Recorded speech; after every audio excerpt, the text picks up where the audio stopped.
வந்து விஜய் வந்து கட்டி பிடிப்பாரு காலையில் போயிட்டு, போடா என்கிட்ட இந்த மாதிரிலாம் நீ விளையாடாதன்னும்போது, என்ன சித்தி புதுசாக சொல்கிறீங்க போது, அப்படியெல்லாம் ஒன்றும் இல்லை, எனக்கு ரொம்ப மனசு கஷ்டமாக இருக்குது விஜய், நீ என்கிட்ட வராதன்னும் போது,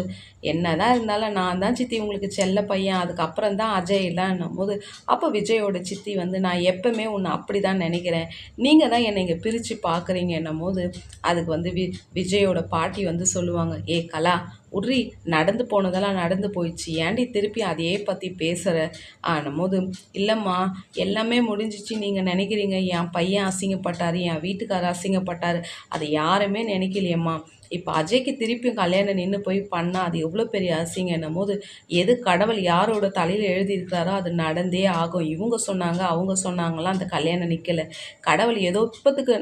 பண்ணக்கூடாதுன்னு சித்தம், அதால் விடுக்கலாம், நீ மனசு கஷ்டப்படாதுன்னு விஜயோட பாட்டி வந்து அவங்க பொண்ணுக்கிட்ட சொல்லி சமாதானப்படுத்துகிறாங்க.